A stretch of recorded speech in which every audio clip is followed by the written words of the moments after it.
ॐ नमः श्री संभवे स्वात्मानंद प्रकाश वपुषे अथ शिवसूत्र चैतन्यम् आत्मा ज्ञानं बन्धः योनिवर्गः कला शरीरम् उद्यमो भैरवः शक्तिचक्र संधाने विश्वसंहारः। ओम स्वप्रकाश आनंद स्वरूप भगवान शिव को नमन। शिव सूत्र प्रारंभ। चैतन्य आत्मा है, ज्ञान बंध है, योनि वर्ग और कला शरीर है, उद्यम ही भैरव है, शक्ति चक्र के संधान से विश्व का संहार हो जाता है।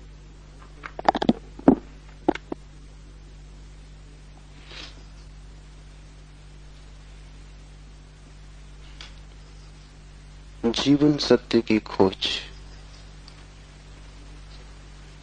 दो मार्गों से हो सकती। एक पुरुष का मार्ग है आक्रमण का, हिंसा का, छीन झपट का। एक स्त्री का मार्ग है समर्पण का, प्रतिक्रमण का। विज्ञान पुरुष का मार्ग है, विज्ञान आक्रमण है। धर्म स्त्री का मार्ग है, धर्म नमन है। इसे बहुत ठीक से समझ लें। इसलिए पूरब के सभी शास्त्र परमात्मा को नमस्कार से शुरू होते। वो नमस्कार केवल औपचारिक नहीं,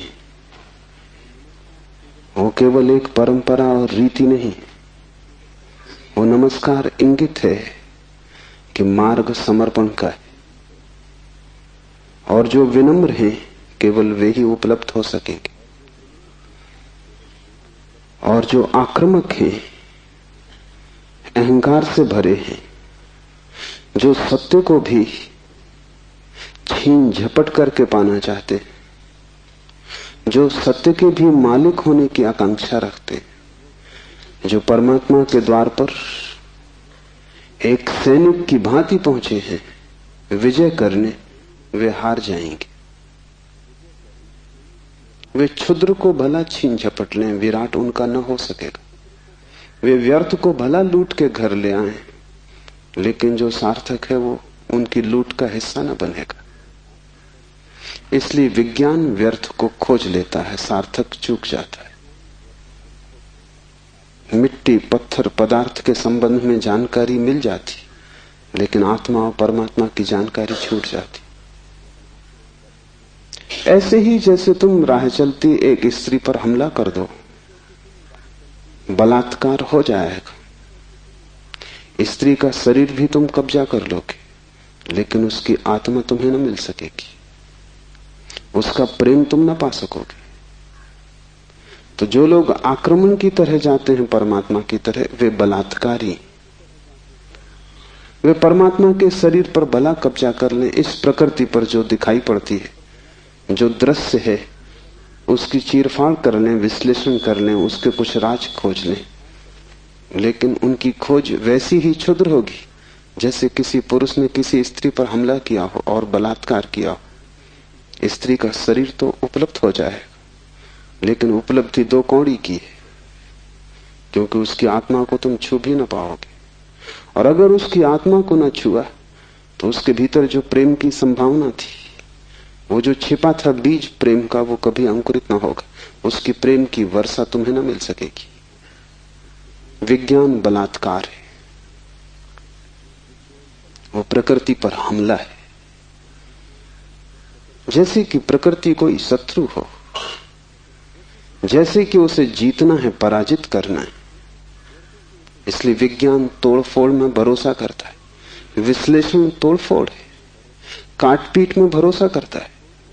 अगर वैज्ञानिक से पूछो कि फूल सुंदर है तो तोड़ेगा फूल को, काटेगा, जांच पड़ताल करेगा, लेकिन उसे पता नहीं तोड़ने में ही सौंदर्य खो जाता। सौंदर्य तो पूरे में था, खंड खंड में सौंदर्य ना मिलेगा। हाँ, रासायनिक तत्व मिल जाएंगे, किन चीजों से फूल बना है, किन पदार्थों से बना है, किन खनिज और द्रव्यों से बना है, वो सब मिल जाएगा। तुम बोतलों में अलग अलग फूल के खंडों को इकट्ठा करके लेबल लगा दोगे, तुम कहोगे ये केमिकल्स हैं, ये पदार्थ हैं, इनसे मिलकर फूल बना था, लेकिन तुम एक भी ऐसी बोतल न भर पाओगे जिसमें तुम कह सको ये सौंदर्य है जो फूल में भरा था। सौंदर्य तिरोहित हो जाएगा। अगर तुमने फूल पर आक्रमण किया तो फूल की आत्मा तुम्हें न मिलेगी, शरीर ही मिलेगा। विज्ञान इसलिए आत्मा में भरोसा नहीं करता। भरोसा करे भी कैसे? इतनी चेष्टा के बाद भी आत्मा की कोई झलक नहीं मिलती। झलक मिलेगी ही नहीं, इसलिए नहीं कि आत्मा नहीं है, बल्कि तुमने जो ढंग चुना है वो आत्मा को पाने का ढंग नहीं। तुम जिस द्वार से प्रवेश किए हो वो क्षुद्र को पाने का द्वार है। आक्रमण से जो बहुमूल्य है वो नहीं मिल सकता। जीवन का रहस्य तुम्हें मिल सकेगा अगर नमन के द्वार से तुम गए, अगर तुम झुके, तुमने प्रार्थना की, तो तुम प्रेम के केंद्र तक पहुंच पाओगे। परमात्मा को रिझाना करीब करीब एक स्त्री को रिझाने जैसा है। उसके पास अति प्रेमपूर्ण, अति विनम्र, प्रार्थना से भरा हृदय चाहिए। और जल्दी वहां नहीं है। तुमने जल्दी की कि तुम चूके, वहां बड़ा धैर्य चाहिए। तुम्हारी जल्दी और उसका हृदय बंद हो जाएगा, क्योंकि जल्दी भी आक्रमण की खबर है। इसलिए जो परमात्मा को खोजने चलते हैं उनके जीवन का ढंग दो शब्दों में समाया हुआ है, प्रार्थना और प्रतीक्षा। प्रार्थना से शास्त्र शुरू होते हैं और प्रतीक्षा पर पूरे होते हैं। प्रार्थना से खोज इसलिए शुरू होती। इस शास्त्र का पहला चरण है ओम स्वप्रकाश आनंद स्वरूप भगवान शिव को नमन। और अब शिव सूत्र प्रारंभ।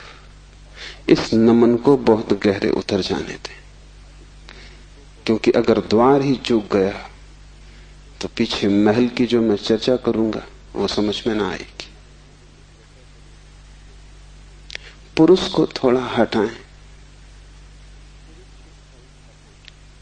आक्रामक वृत्ति को थोड़ा दूर करें। ये समझ कुछ बुद्धि से आने वाली नहीं, हृदय से आने वाली है। ये समझ कुछ तुम्हारे तर्क पर निर्भर न करेगी, ये तुम्हारे प्रेम पर निर्भर करेगी। इस शास्त्र को तुम समझ पाओगे, लेकिन वो समझ ऐसी न होगी जैसे कोई गणित को समझता है। वो समझ ऐसी होगी जैसे कोई काव्य को समझता है। कविता पर तुम झपट नहीं पड़ते, तुम कविता का धीरे धीरे स्वाद लेते हो, चुस्की लेते हो, जैसे कोई चाय को पीता है। तुम उसे गटक नहीं चाहते, वो कोई कड़वी दवा नहीं है। तुम उसका स्वाद लेते हो, चुस्की लेते हो, धीरे धीरे उसके स्वाद को लीन होने देते हो। और एक ही कविता को समझना हो तो बहुत बार पढ़ना पड़ता है। एक गणित को तुमने एक बार समझ लिया, फिर दोबारा करने की कोई जरूरत नहीं रह जाती। गणित समाप्त हो गया। कविता कभी भी समाप्त नहीं होती, क्योंकि हृदय का कोई और छोर नहीं। और तुम जितना ही प्रेम करते हो उतना ही उद्घाटित होता है। इसलिए पूर्व में हम शास्त्र का अध्ययन नहीं करते, हम शास्त्र का पाठ करते। अध्ययन शास्त्र का हो भी नहीं सकता। अध्ययन का अर्थ है एक बार समझ लिया फिर कचरे में फेंक दिया। जैसे कि बात खत्म होगी, जब समझ ही लिया तब दोबारा क्या करना है। पाठ का अर्थ होता है समझ बुद्धि की होती तो एक बार में पूरी हो जाती, इसकी तो चुस्कियां बार बार लेनी पड़ेंगी। इसे तो जाने अनजाने न मान कितनी बार दोहराना पड़ेगा। इसे बहुत से भाव क्षणों में, बहुत सी मनोदशाओं में, कभी सुबह जब सूरज उगता है तब, कभी रात जब सब अंधकार हो जाता है तब, कभी मन जब प्रफुल्लित होता है तब, और कभी मन जब उदासी से भरा होता है तब, विभिन्न चित्त की दशाओं में, विभिन्न मनोक्षणों में इसमें उतरना होगा। तब इसके सभी पहलू धीरे धीरे प्रकट होंगे। फिर भी तुम इसे चुकता न कर पाओगे। कोई शास्त्र कभी चुकता नहीं। जितना ही तुम पाओगे कि खोज लिया, उतना ही तुम पाओगे खोज के लिए और भी ज्यादा बाकी रह गया। जितने तुम गहरे उतरोगे पाओगे गहराई बढ़ती चली जाती है। शास्त्र को कभी पाठ ही चुका नहीं पाता। पाठ का मतलब ही यही है कि बार बार, बहुत बार। पश्चिम इस बात को समझ भी नहीं पाता। उनकी पकड़ के बाहर है कि लोग गीता को हजारों साल से क्यों पढ़ रहे हैं, और एक ही आदमी रोज सुबह उठ के गीता पढ़ लेता है। पागल हो गया है। उनको ख्याल में नहीं कि पाठ की प्रक्रिया हृदय में उतारने की प्रक्रिया है। उसका समझ से बहुत वास्ता नहीं है, स्वाद से वास्ता है। तर्क और गणित और हिसाब से उसका कोई भी संबंध नहीं है। उसका संबंध तो अपने हृदय को और उसके बीच की जो दूरी है उसको मिटाने से। धीरे धीरे हम इतने लीन हो जाएं उसमें कि पाठी और पाठ एक हो जाए। पता ही न चले कि कौन गीता है और कौन गीता का पाठी। ऐसे भाव से जो चले, ये स्त्री का भाव है। ये समर्पण की धारा है। इसे ख्याल में ले लेना। नमन से हम चलें तो शिव के सूत्र समझ में आ सकेंगे। उन्हें तुम अपने में उतरने देना और जल्दी निर्णय की मत करना कि वे ठीक हैं कि गलत हैं। क्योंकि सूत्रों के संबंध में एक बात ख्याल रख लेना, तुम्हारे ऊपर निर्भर नहीं है तय करना कि वे ठीक हैं या गलत हैं। तुम निर्णय कर भी कैसे पाओगे? जो अंधेरे में खड़ा है वो प्रकाश के संबंध में क्या निर्णय करेगा? और जिसने कभी स्वास्थ्य नहीं जाना, जो रोग की सैया से ही बंधा रहा है, उसे स्वास्थ्य की परिभाषा कैसे समझ में आएगी? जिसने कभी प्रेम की स्फुरना नहीं पहचानी और जो जीवन भर घृणा, ईर्षा और द्वेष में जिया है, वो प्रेम की कविता तो पढ़ सकता है क्योंकि शब्द उसकी समझ में आ जाएंगे, लेकिन शब्दों में जो छिपा है, अंतर गुम्फित है, वो द्वार तो उसके लिए बंद ही रहेगा। इसलिए तुम निर्णय मत करना कि क्या ठीक क्या गलत। तुम सिर्फ पीना, समझना भी नहीं कहता हूं, तुम सिर्फ पीना, तुम सिर्फ स्वाद में उतरना। और अगर वो स्वाद तुम्हारे भीतर रहस्य के लोग खोलने लगे और वो स्वाद अगर तुम्हारे भीतर नई सुगंध को जन्म दे दे और तुम पाओ कि क्षण भर को भी सही तुम्हारे दुर्गंध का व्यक्तित्व विलीन हो गया है, तुम्हारे भीतर कोई फूल खिला है और तुम सुगंधित हुए हो, क्षण भर को भी तुम पाओ कि तुम अंधकार नहीं हो, कोई दिया जल गया है, एक झलक मिली जैसे अंधेरे में बिजली कौंध गई हो,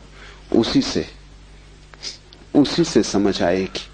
तुम्हारे समझने से नहीं, तुम्हारे अनुभव की झलक से समझ आएगी। इसलिए तुम विनम्र रहना।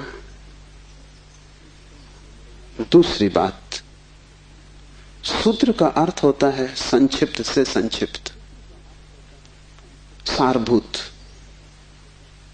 टेलीग्राफिक। वहां एक एक शब्द अत्यंत घना है। विस्तार नहीं होता सूत्र में, घनत्व होता है। लंबा नहीं होता सूत्र, बड़ा छोटा होता है, जैसे छोटा सा बीज होता है, उसमें सारा वृक्ष समाया होता है। जैसे बीज है ऐसा सूत्र है। बीज में तुम वृक्ष को देख भी नहीं सकते।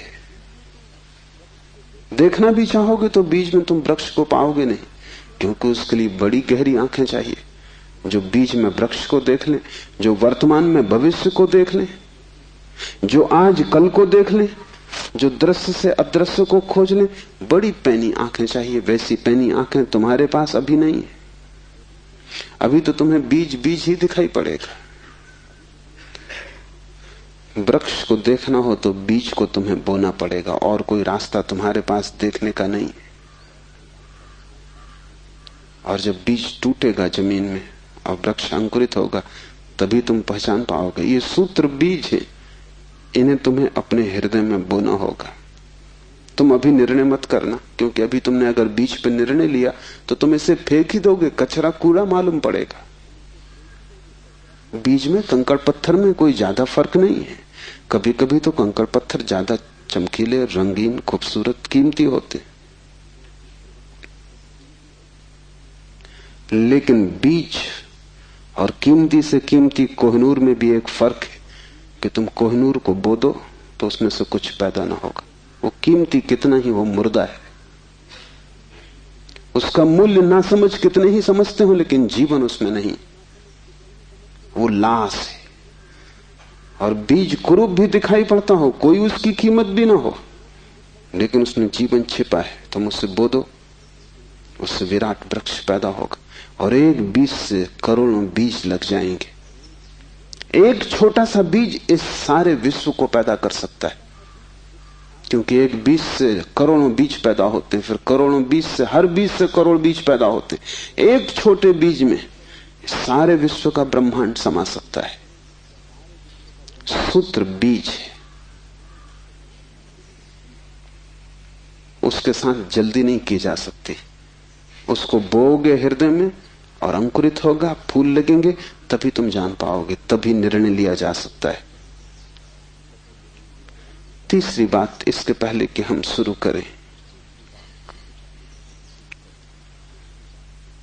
धर्म महान क्रांति है। धर्म के नाम से तुमने जो समझा हुआ है उसका धर्म से ना के बराबर संबंध है। इसलिए शिव के सूत्र तुम्हें चौंकाएंगे भी, तुम भयभीत भी होगे, डरोगे भी, क्योंकि तुम्हारा धर्म डगमगाएगा। तुम्हारा मंदिर, तुम्हारी मस्जिद, तुम्हारे गिरजे, अगर ये सूत्र तुमने समझे तो गिर जाएंगे। तुम उन्हें बचाने की कोशिश में मत लगना, क्योंकि वे बचे भी रहे तो भी उनसे तुम्हें कुछ भी मिला नहीं। तुम उनमें जी ही रहे हो और तुम मुर्दा हो। मंदिर काफी सजे हैं, लेकिन तुम्हारे जीवन में कोई भी खुशी की किरण नहीं। मंदिर में काफी रोशनी, उससे तुम्हारे जीवन का अंधकार नहीं मिटता। तो उससे भयभीत मत होना, क्योंकि सूत्र तुम्हें कठिनाई में तो डालेंगे ही, क्योंकि शिव कोई पुरोहित नहीं है। पुरोहित की भाषा तुम्हें हमेशा संतोषदायी मालूम पड़ती, क्योंकि पुरोहित को तुम्हारा शोषण करना है। पुरोहित तुम्हें बदलने को उत्सुक नहीं है। तुम जैसे हो ऐसे ही रहो, इसी में उसका लाभ है। तुम जैसे हो रुग्ण बीमार, ऐसे ही रहो, इसी में उसका व्यवसाय है। मैंने सुना है एक डॉक्टर ने अपने लड़के को पढ़ाया, पढ़ लिख के घर आया, पिता ने कभी छुट्टी भी न ली थी, तो उसने कहा कि अब तू मेरी कारोबार को संभाल और मैं 3 महीने विश्राम कर लूं। जीवन भर सिर्फ मैंने कमाया है, कभी विश्राम नहीं लिया। वो विश्व की यात्रा पर निकल गया। 3 महीने बाद लौटा तो उसने अपने लड़के से पूछा कि सब ठीक चल रहा है। उसके लड़के ने कहा कि बिल्कुल ठीक चल रहा है। आप हैरान होंगे कि जिन मरीजों को आप जीवन भर में ठीक न कर पाए, उनको मैंने 3 महीने में ठीक कर दिया। पिता ने सिर ठोक लिया। उसने कहा, मूढ़, वही हमारा व्यवसाय थे। क्या मैं उनको ठीक नहीं कर सकता था? तेरी पढ़ाई कहां से आती थी? उन्हीं पर आधार था, और भी बच्चे पढ़ लिख लेते, तूने सब खराब कर दिया। पुरोहित तुम जैसे हो रुग्ण बीमार तुम्हें वैसा ही चाहता है, उस पर ही उसका व्यवसाय है।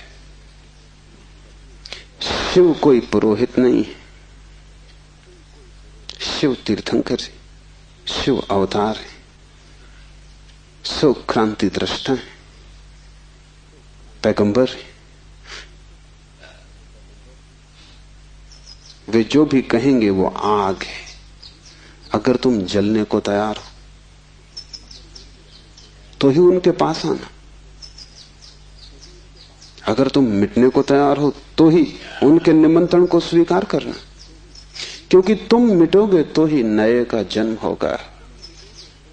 तुम्हारी राख पर ही नए जीवन की शुरुआत है। इन बातों को ख्याल में रख के एक एक सूत्र को समझने की कोशिश करें। पहला सूत्र है चैतन्य आत्मा। चैतन्य आत्मा है।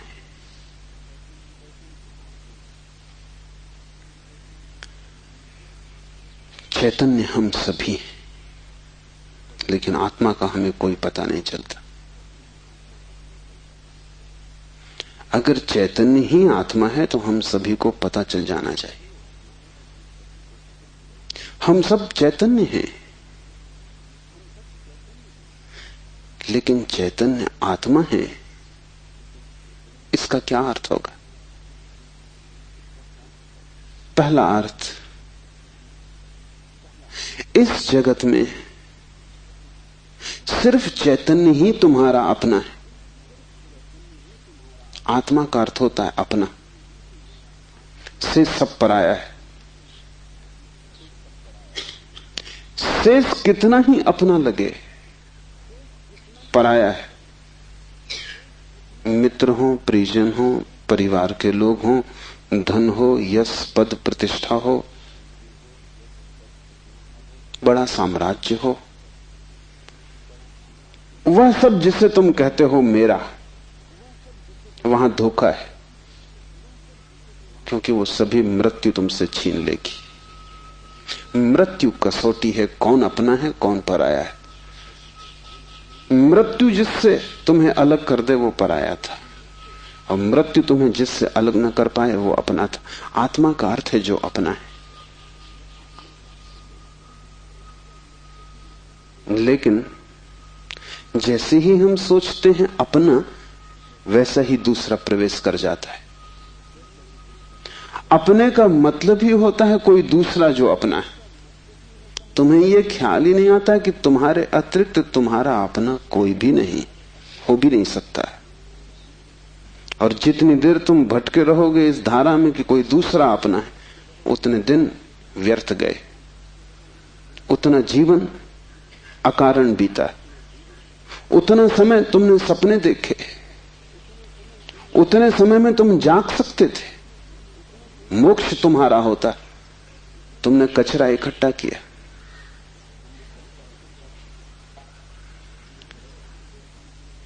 सिर्फ तुम ही तुम्हारे हो, यह पहला सूत्र।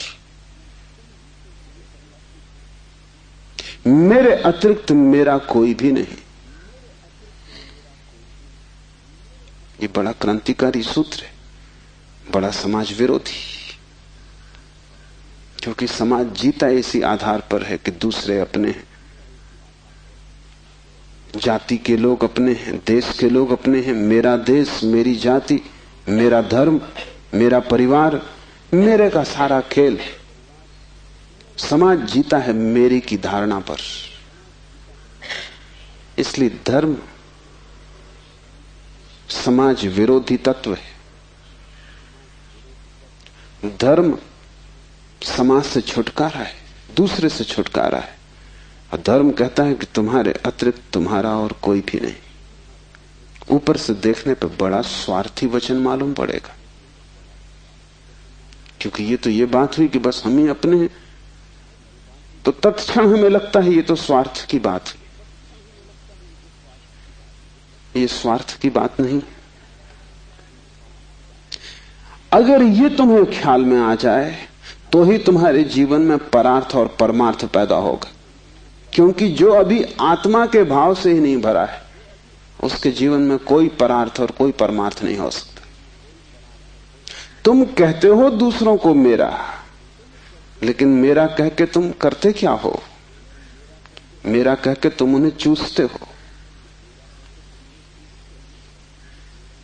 मेरा तुम्हारा शोषण का हिस्सा है, फैलाव है। जिसको भी तुम मेरा कहते हो तुम उसे गुलाम बनाते हो, तुम उसे अपने परिग्रह में परिवर्तित कर देते हो। मेरी पत्नी, मेरा पति, मेरा बेटा, मेरा पिता, तुम करते क्या हो? इस मेरे के पीछे, इस मेरे के पर्दे के पीछे तुम्हारे संबंध का मूल आधार क्या है? तुम चूसते हो, तुम शोषण करते हो, तुम दूसरे का उपयोग करते हो।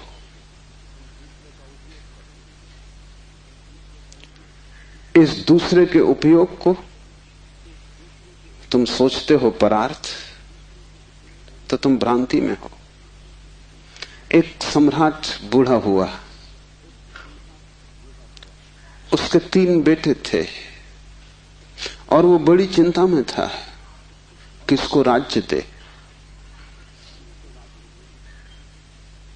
तीनों ही योग्य और कुशल थे, तीनों ही समान गुण धर्मा थे, इसलिए बड़ी कठिनाई हुई।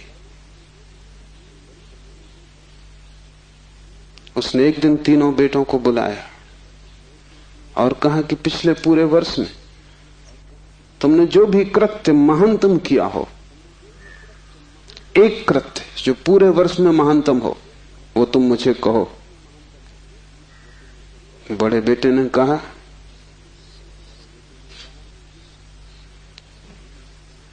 कि गांव का जो सबसे बड़ा धनपति है वो तीर्थ यात्रा पर जा रहा था। उसने करोड़ों रुपए के हीरे जवाहरात बिना गिने, बिना किसी हिसाब किताब के, बिना किसी दस्तखत लिए मेरे पास रख दिए और कहा कि जब मैं लौट आऊंगा तीर्थ यात्रा से मुझे वापस लौटा देना। चाहता मैं तो पूरे भी पा जा सकता था, क्योंकि न कोई लिखा पड़ी थी, न कोई गवाह था। इतना भी न करता तो थोड़े बहुत बहुमूल्य हीरे में बचा लेता तो कोई कठिनाई न थी, क्योंकि उस आदमी ने ना तो गिने थे और ना कोई संख्या रखी थी। लेकिन मैंने सब जैसी की जैसी थैली वापस लौटा दी। पिता ने कहा तुमने भला किया, लेकिन मैं तुमसे पूछता हूं कि अगर तुमने कुछ रख लिए होते तो तुम्हें पश्चाताप, गिलानी, अपराध का भाव पकड़ता या नहीं? उस बेटे ने कहा निश्चित पकड़ता। तो बाप ने कहा इसमें परोपकार कुछ भी ना हुआ, तुम सिर्फ अपने पश्चाताप, अपनी पीड़ा से बचने के लिए ये किए हो। इसमें परोपकार क्या हुआ? हीरे बचाते तो ग्लानि मन को पीड़ा देती, कांटे की तरह चुभती, उस कांटे से बचने के लिए तुमने हीरे वापस दिए। काम तुमने अच्छा किया, ठीक है, लेकिन परोपकार कुछ भी ना हुआ।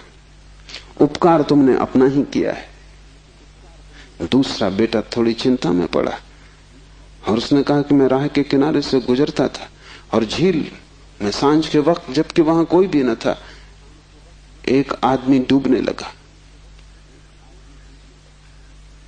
चाहता तो मैं अपने रास्ते चला जाता,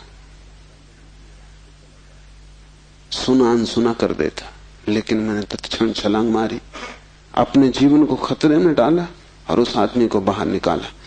बाप ने कहा तुमने ठीक किया, लेकिन अगर तुम चले जाते और ना निकालते तो क्या उस आदमी की मृत्यु सदा तुम्हारा पीछा न करती? तुम अनसुनी कर देते ऊपर से, लेकिन भीतर तो तुम सुन चुके थे उसकी चीत्कार आवाज कि बचाओ। क्या सदा सदा के लिए उसका प्रेत तुम्हारा पीछा न करता? उसी भय से तुमने छलांग लगाई, अपने जान को खतरे में डाला, लेकिन परोपकार तुमने कुछ किया हो इस भ्रांति में पड़ने का कोई कारण नहीं। तीसरे बेटे ने कहा कि मैं गुजरता था जंगल से और एक पहाड़ की कगार पर मैंने एक आदमी को सोया हुआ देखा जो कि नींद में अगर एक भी करवट ले तो सदा के लिए समाप्त हो जाएगा, क्योंकि दूसरी तरफ महान खड्ड था।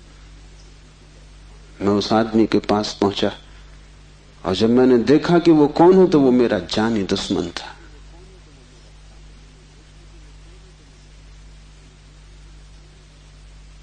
मैं चुपचाप अपने रास्ते पे जा सकता था।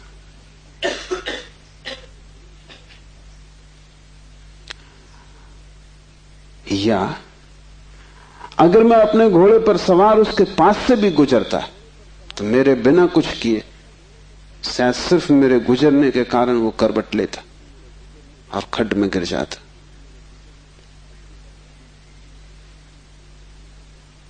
लेकिन मैं आहिस्ते से जमीन पर सरकता हुआ उसके पास पहुंचा कि कहीं मेरी आहट में वो गिर न जाए। और ये भी मैं जानता था कि वो आदमी बुरा है, मेरे बचाने में भी वो मुझे गालियां ही देगा। उसे मैंने हिलाया, आहिस्ते से जगाया, और वो आदमी गांव में मेरे खिलाफ बोलता फिर रहा है, क्योंकि वो आदमी कहता है मैं मरने ही वहां गया था। इस आदमी ने वहां भी मेरा पीछा किया। इस जीने तो देता ही नहीं, इसने मरने भी न दिया।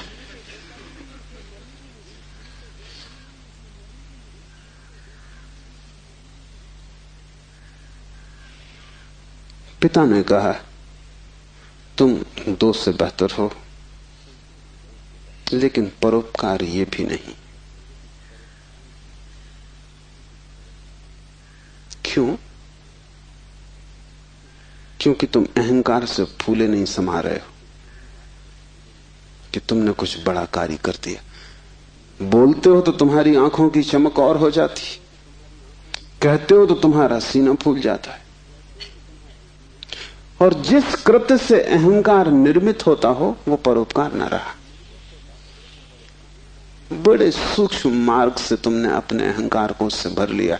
तुम सोच रहे हो तुम बड़े धार्मिक हो, परोपकारी हो, तुम इन दो से बेहतर हो। लेकिन मुझे राज्य के मालिक के लिए किसी तीसरे की ही तलाश, चौथे की ही तलाश करनी पड़ेगी। जब तुम परोपकार करते हो तब तुम कर नहीं सकते, क्योंकि जिसे अपना ही पता नहीं है वो परोपकार करेगा कैसे? तुम चाहे सोचते हो कि तुम कर रहे हो गरीब की सेवा, अस्पताल में बीमार के पैर दबा रहे हो, लेकिन अगर तुम गौर से खोजोगे तो तुम कहीं ना कहीं अपने अहंकार को ही भरता हुआ पाओगे। और अगर तुम्हारा अहंकार ही सेवा से भरता है तो सेवा भी शोषण है। आत्मज्ञान के पहले कोई व्यक्ति परोपकारी नहीं हो सकता, क्योंकि स्वयं को जाने बिना इतनी बड़ी क्रांति हो ही नहीं सकती। मैंने सुना है कि मुल्ला नसरुद्दीन की पत्नी उससे झगड़ रही और कह रही थी कि मामला क्या है, एक दफा साफ हो जाना चाहिए। तुम मेरे सभी रिश्तेदारों को नफरत और घृणा क्यों करते हो? नसरुद्दीन ने कहा यह बात गलत है, ये बात तथ्यगत भी नहीं है, और मैं इसका प्रमाण है मेरे पास। और प्रमाण यह है कि मैं तुम्हारी सास को अपनी सास से ज्यादा चाहता हूं।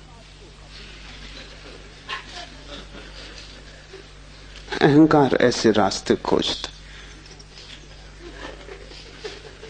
ऊपर से दिखता है कि तुम परोपकार कर रहे हो, लेकिन भीतर तुम ही खड़े होते हो।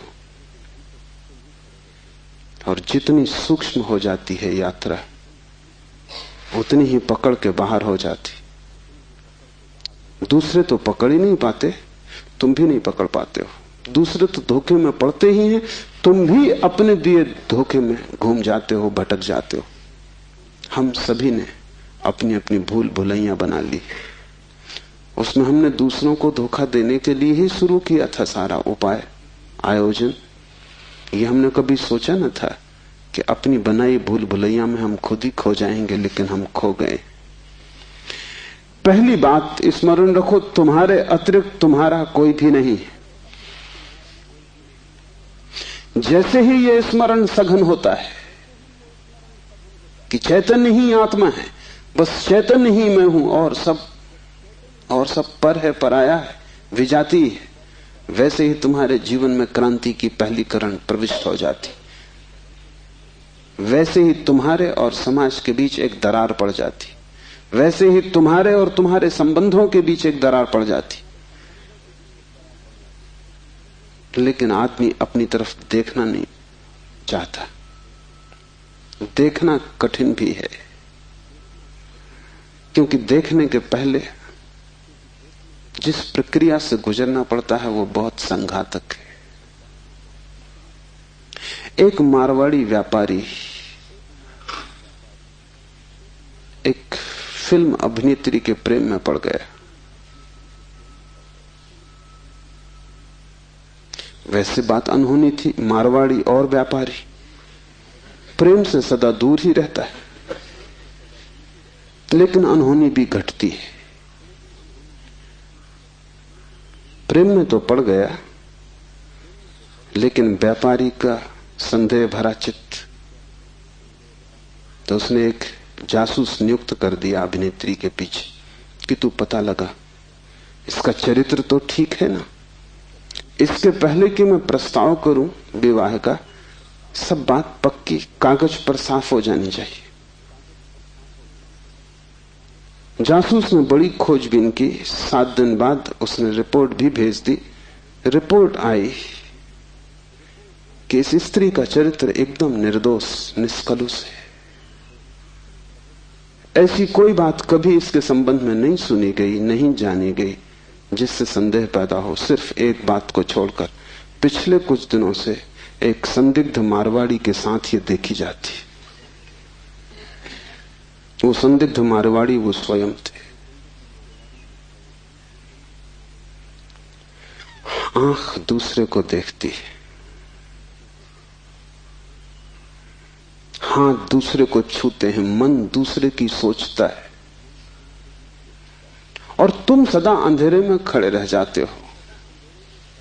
तुम्हारी हालत वही है जो दिया तले अंधेरे की होती। उस दिए की रोशनी सब पे पड़ती, सिर्फ तुम्हें छोड़ देती। इसलिए तुम भटकते हो उस रोशनी में, सब तरफ, सब दिशाओं में यात्रा करते हो, और एक अपरिचित रह जाता है, और वही तुम हो। यह पहला सूत्र है, चैतन्य आत्मा। इस सूत्र को गहरे बीज की तरह अपने हृदय में उतर जाने दो। व्यर्थ है सारे जगत की यात्रा अगर तुम अपने से अपरिचित रह गए। अगर स्वयं को न जान पाए और सब भी जान लिया, तो वो सारा ज्ञान भी इकट्ठे जोड़ में अज्ञान सिद्ध होगा। अगर अपने को न देख पाए और सारा जगत देख डाला, चांद तारे छान डाले, तो भी तुम अंधे ही रहोगे, क्योंकि आंख तो उसी को मिलती है जो स्वयं को देख लेता है। ज्ञान तो उसी को मिलता है जो स्वयं से परिचित हो जाता है।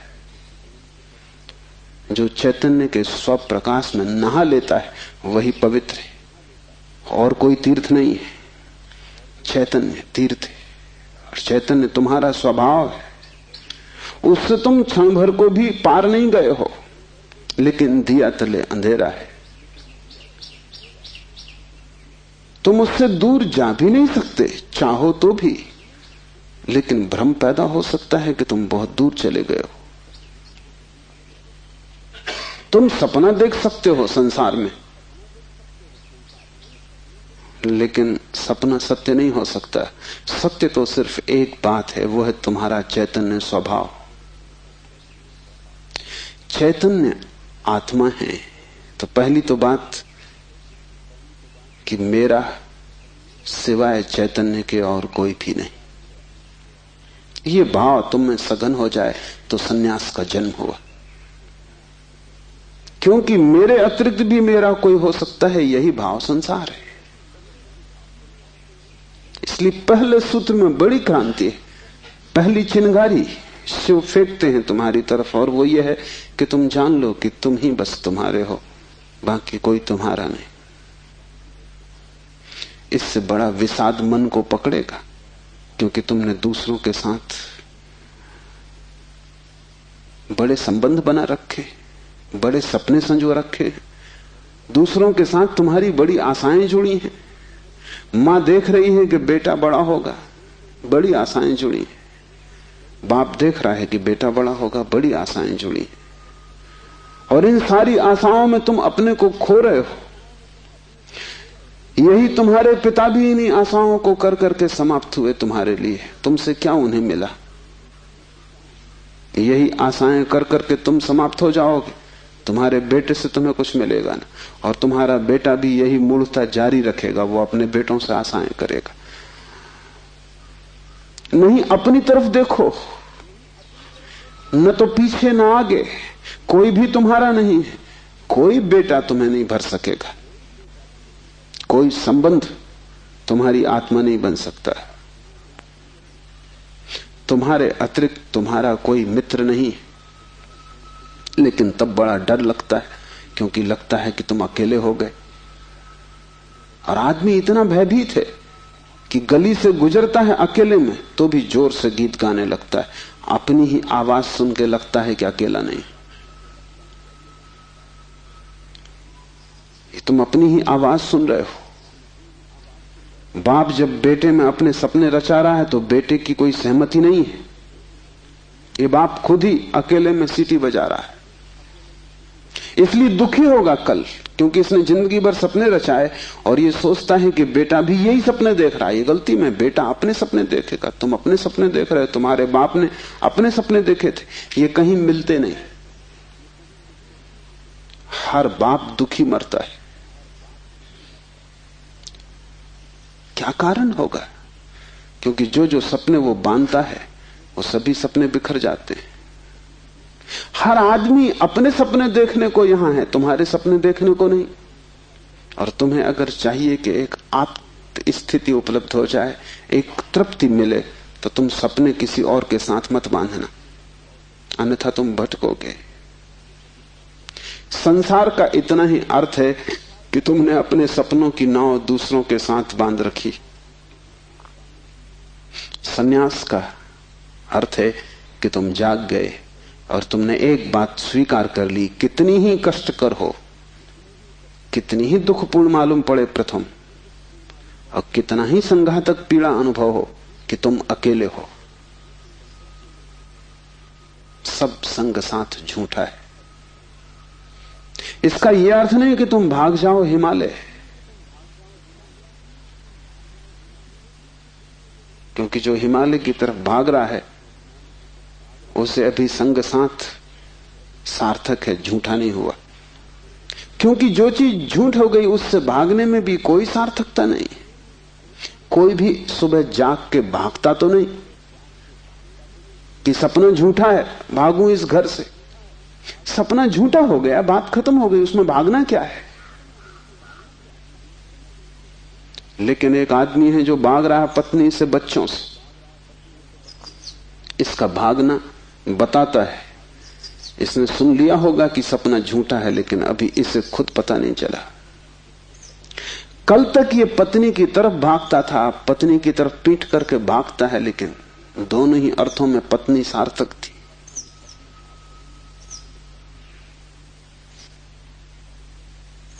एक जैन संत हुए, गणेश वर्णी। वर्षों पहले उन्होंने पत्नी त्याग दी। साधु पुरुष थे। कोई 20 वर्ष त्याग के बाद काशी में थे, तब खबर आई कि पत्नी मर गई। उनके मुंह से जो वचन निकला वो याद रख लेने जैसा है। उन्होंने कहा, चलो झंझट मिटी। उनके भक्तों ने इस वचन का अर्थ लिया कि बड़ी वीतरागता है। थोड़ा सोचो तो साफ हो जाएगा कि वीतरागता बिल्कुल नहीं। क्योंकि जिस पत्नी को 20 साल पहले छोड़ दिया उसकी झंझट अभी कायम थी तो ही मिट सकती है। गणित बिल्कुल सीधा और साफ है। ये पत्नी जो 20 साल पहले छोड़ दी, किसी न किसी तरह छाया की तरह पीछे चल रही होगी, ये मन में कहीं सवार होगी। इसका उपद्रव कायम था, 20 साल भी इसके उपद्रव को मिटा नहीं पाए थे छोड़ने के बाद। ये मन सतत सोचता रहा होगा, पक्ष में विपक्ष में। पत्नी के मरने पर ये वचन कि चलो झंझट मिटी, पत्नी के संबंध में कुछ भी नहीं बताते, सिर्फ पति के संबंध में बताते कि आदमी भाग तो गया छोड़कर, लेकिन छोड़ ना पाया।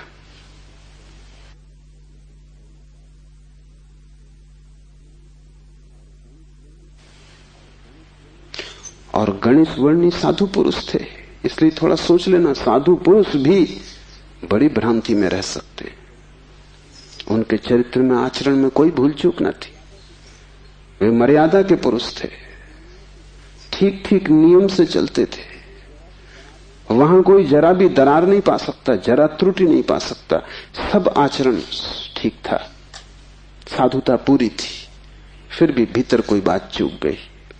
हिमालय पहुंच गए, झंझट सांस चली गई। फिर दूसरी बात भी समझ लेने जैसी है, और वो ये कि अगर पत्नी के मरने पर पहला ख्याल ही आया कि झंझट मिटी, तो कहीं जाने अनजाने अचेतन में पत्नी की मृत्यु की आकांक्षा भी छिपी रही होगी। वो जरा गहरा किसी तल पर पत्नी मिट जाए, न हो, समाप्त हो जाए, ये तो हिंसा हो गई। लेकिन एक एक वचन भी अकारण नहीं आता, आसमान से नहीं आता। एक एक वचन भी भीतर से आता। और ऐसे क्षणों में जबकि पत्नी मर गई इसकी खबर आई हो, तुम ठीक ठीक अपने रोजमर्रा के व्यवसायी होश में नहीं होते हो, तब तुमसे जो बात निकलती है वो ज्यादा सही होती। घंटे भर बाद तुम्हें मौका मिल जाएगा, तुम खुद ही सोच समझ के लीप पोता कर लोगे। तुम फिर जो कहोगे वो बात झूठी हो जाएगी। लेकिन तत्क्षण, उस क्षण में वर्णी चूक गए। वो जो 20 साल से उन्होंने चारों तरफ साधुता का व्यवस्था कर रखी थी, उस क्षण में भूल गए। जब वर्णी को ऐसा घट सकता है तो तुम्हें तो सहज ही घट सकता है। भागने से कुछ भी ना होगा, भागकर कोई भी कभी भाग नहीं पाया।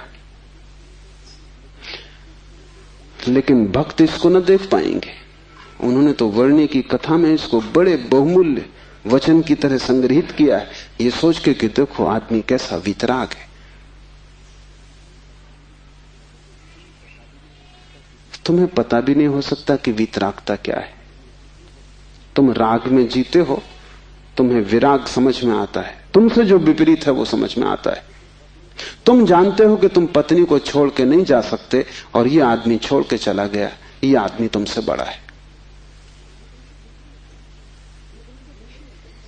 ये तुमसे विपरीत है, लेकिन तुमसे भिन्न नहीं। तुम पैर के बल खड़े हो, ये आदमी सिर के बल खड़ा है, लेकिन तुम्हारे मन में और इसके मन में रत्ती भर भी फर्क नहीं। खोज के देखो, तुम सभी सोचते हो कि पत्नी झंझट। तुम एक आध ऐसा पति पा सकते हो जो कहे पत्नी झंझट नहीं। पत्नी के सामने मत पूछना, एकांत में, अकेले में। मुल्ला नसरुद्दीन ने मुझे कहा है कि मैं भी कभी सुखी था, लेकिन ये मुझे पता ही तब चला जब मैंने विवाह कर लिया, और तब फिर बहुत देर हो चुकी थी।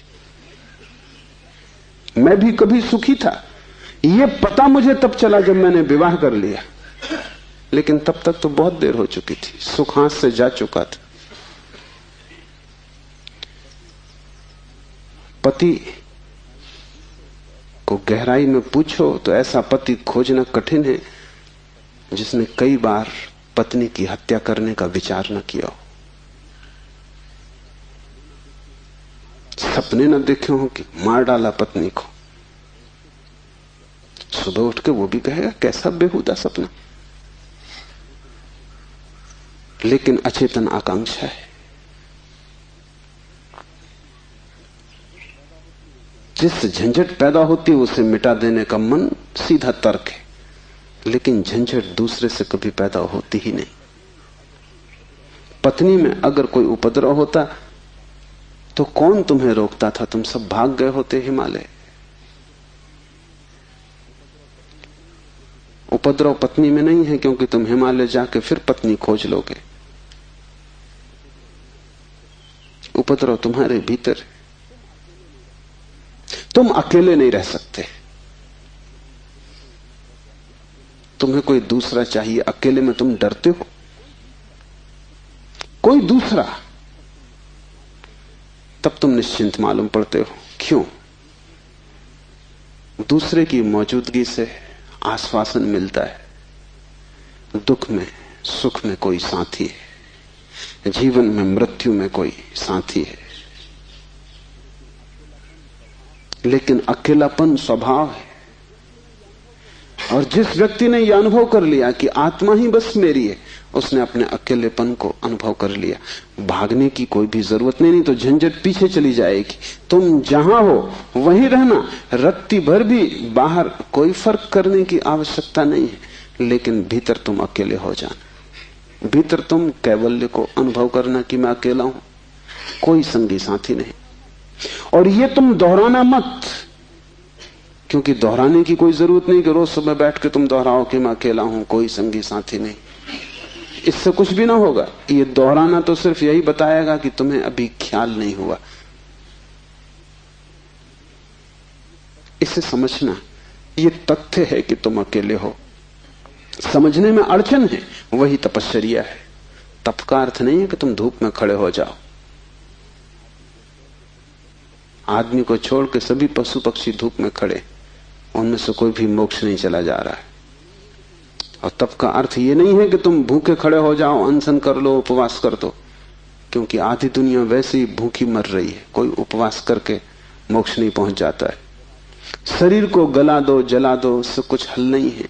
वो सिर्फ आत्महिंसा है और महानतम पाप है। और सिर्फ मूढ़ उस पाप में उतरते हैं। जिन्हें थोड़ा भी बोध है वो ऐसी नासमझियां ना करेंगे। दूसरे को भूखा मारना अगर गलत है तो खुद को भूखा मारना सही कैसे हो सकता है? दूसरे को सताना अगर हिंसा है तो खुद को सताना अहिंसा कैसे हो सकती है? सताने में हिंसा है, किसको तुम सताते हो इससे क्या फर्क पड़ता है? जो हिम्मतवर है वो दूसरे को सताते हैं, जो कमजोर है वो खुद को सताते हैं। क्योंकि दूसरे को सताने में एक खतरा है, दूसरा बदला लेगा। खुद को सताने में वो खतरा भी नहीं है, कौन बदला लेगा? कमजोर अपने को सताते हैं। तुमने कभी ख्याल किया, अगर पुरुष नाराज हो जाए तो वो पत्नी को पीटता, अगर पत्नी नाराज हो वो खुद को पीटती। ये जो पत्नी है ये साधुओं का प्रतीक है। कमजोर अपने को पीट लेता, क्या करे? ताकतवर दूसरे को पीटता है, क्योंकि उसमें खतरा तो है ही कि दूसरा क्या करेगा कौन जाने। कमजोर आत्महिंसक हो जाता है और ताकतवर परहिंसक होता है। और धार्मिक वो है जो अहिंसक, न वो दूसरे को सताता है न खुद को सताता है। सताने की बात ही व्यर्थ है। तपश्चर्या का अर्थ है कि तुमने ये सत्य स्वीकार कर लिया कि तुम अकेले हो, कोई उपाय नहीं है संगी साथी का।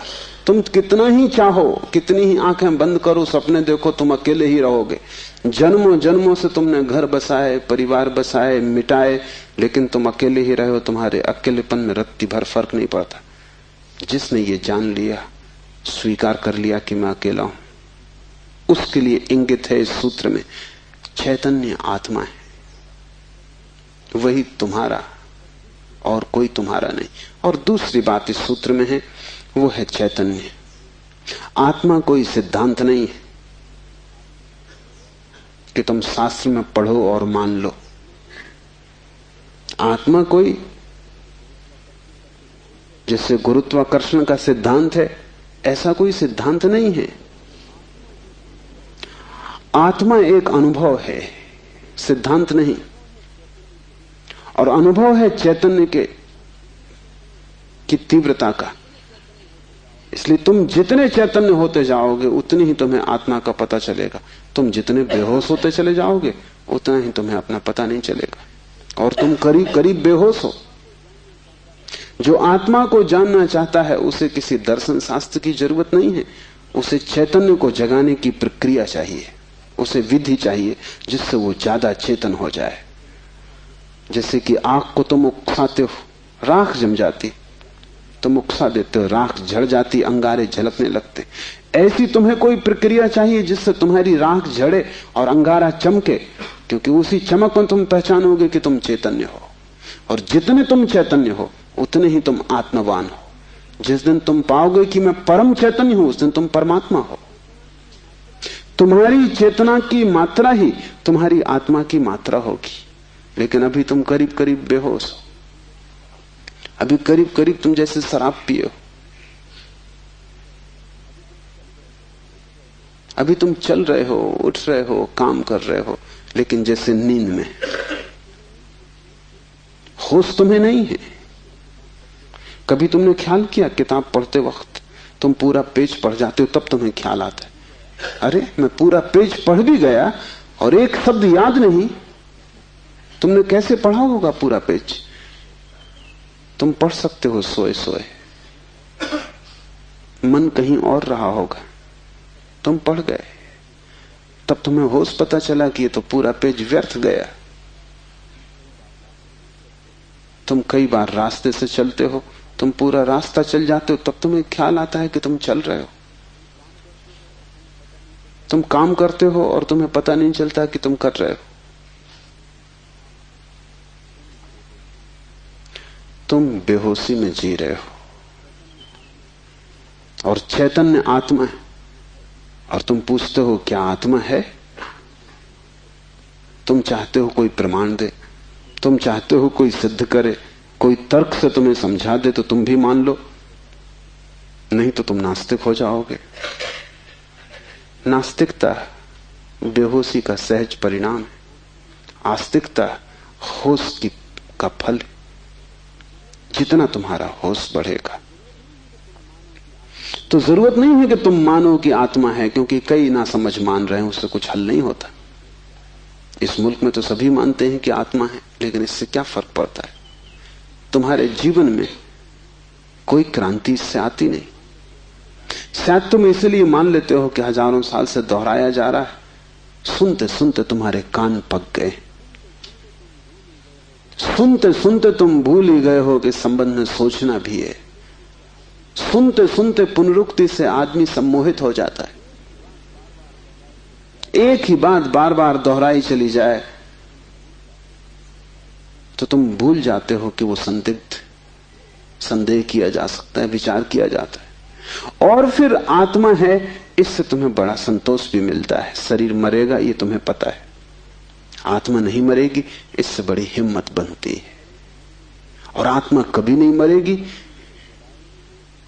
अग्नि उसे जलाएगी नहीं, शस्त्र उसे छेदेंगे नहीं, मृत्यु उसका कुछ बिगाड़ ना सकेगी। इससे तुम्हें बड़ी सांत्वना मिलती, पर सांत्वना सत्य नहीं है। आत्मा को कोई न तो स्वीकार कर सकता है सिद्धांत की तरह, और न पुनरुक्ति की तरह कोई सम्मोहित हो सकता है। आत्मा को तो केवल वही लोग जान पाते हैं जो चैतन्य को बढ़ाते हैं। इस तरह जियो कि तुम पर राख इकट्ठी ना हो, इस तरह जियो कि तुम्हारे भीतर का अंगारा जलता रहे, प्रकाशित हो। इस तरह जियो कि प्रति क्षण तुम होश में रहो, बेहोश नहीं। मुल्ला नसरुद्दीन को बच्चा पैदा हुआ, पहला ही लड़का था। नसरुद्दीन बड़ा खुश हुआ, अपने खास मित्र को बुलाया, खुशी मनाने दोनों शराब घर में गए। क्योंकि तुम एक ही खुशी जानते हो, बेहोशी। ये बड़े मजे की बात है। शिव, बुद्ध, महावीर, वे सब चिल्ला चिल्ला के कहते हैं कि दुनिया में एक ही आनंद है, वो है होश। और तुम एक ही सुख जानते हो, वो है बेहोशी। या तो तुम ठीक हो या वो ठीक है, दोनों तो ठीक नहीं हो सकते। मुल्ला नसरुद्दीन सीधा शराब घर गया, बजाय अस्पताल जाने के पहले बेटे को देखता। उसने कहा कि पहले जरा आनंद कर लें, कितने दिनों का सपना पूरा हुआ। डट के दोनों पी गए। जब दोनों पी के पहुंचे अस्पताल और कांच की खिड़की में से बेटे को देखा तो मुल्ला रोने लगा। उसने अपने मित्र से कहा, पहली तो बात मेरे जैसा मालूम नहीं होता। अपना उन्हें पता नहीं है अभी, अभी खुद की शक्ल भी वो पहचान ना सकेंगे।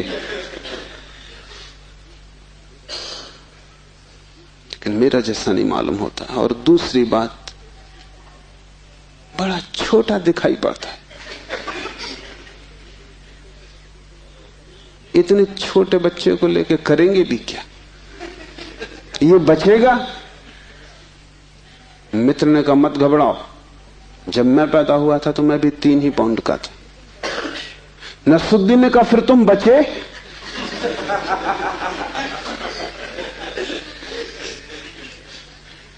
मित्र सोचने लगा, क्योंकि वो भी बेहोशी में था। उसने कहा पक्का नहीं कह सकता।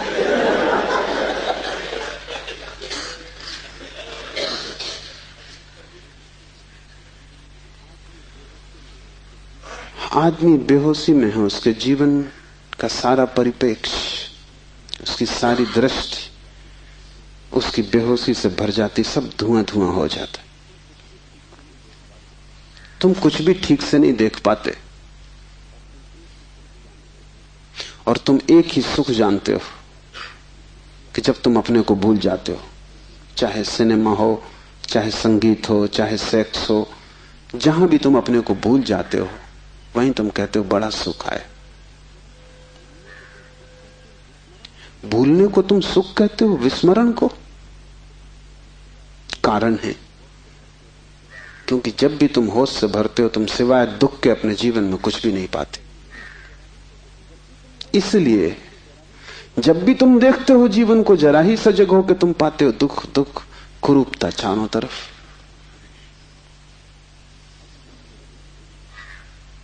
एक मेरे मित्र अविवाहित ही रह गए, उनसे मैंने पूछा कि क्या हुआ, कैसे चूक गए? तो उन्होंने कहा कि बड़ी अड़चन आई। जिस स्त्री को मैं प्रेम करता था, जब मैं शराब पी लेता तब वो मुझे सुंदर मालूम पड़ती, तब मैं शादी करने को राजी, लेकिन तब वो राजी नहीं।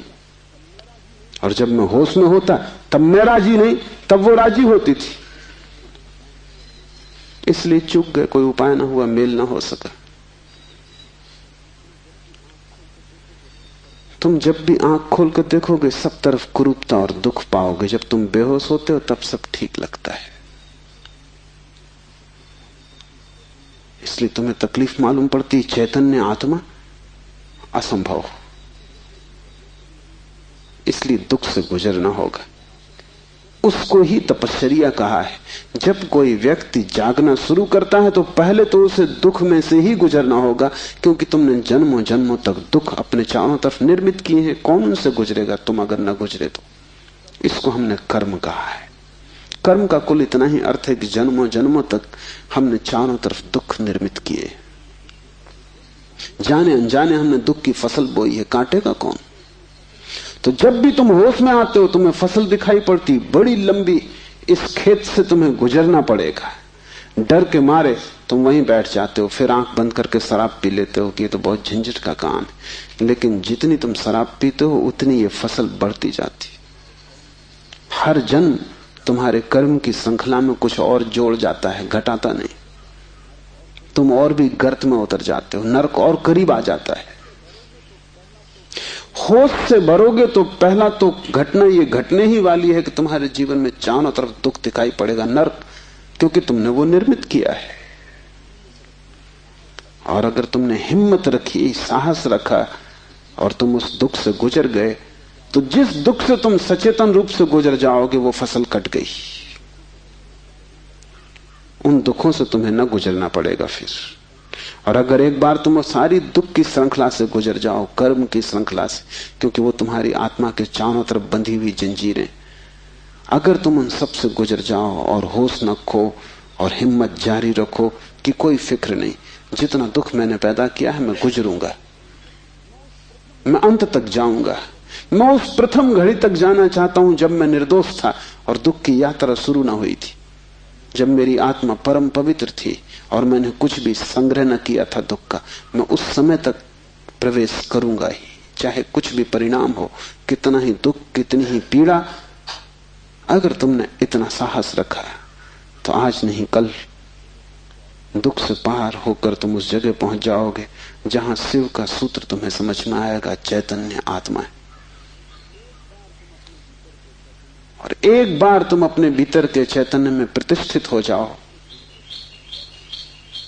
फिर तुमसे कोई दुख पैदा नहीं होता, क्योंकि बेहोश आदमी अपने चारों तरफ दुख पैदा करता है। तुमने देखा है शराबी को चलते हुए रास्ते पर वो कैसा डगमगाता है? ऐसी तुम्हारी जिंदगी है। कहीं पैर रखते हो कहीं पड़ता है, कहीं जाना चाहते हो कहीं पहुंच जाते हो, कुछ करना चाहा था कुछ और ही हो जाता है, कुछ कहने निकले थे कुछ और ही कह के घर लौट आते हो। इसे तुम रोज देख रहे हो, फिर भी तुम समझ नहीं पाते कि क्यों हो रहा है। तुम गए थे किसी से क्षमा मांगने और झगड़ा करके वापस आ गए। होश में हो तुम बात प्रेम की कर रहे थे, दुश्मनी हो गई।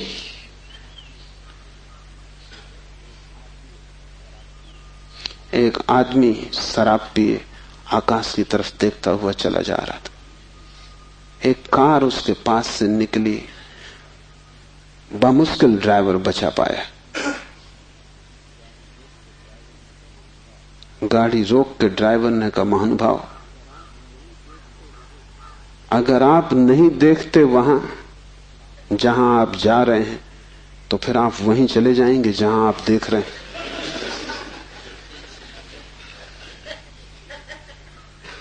और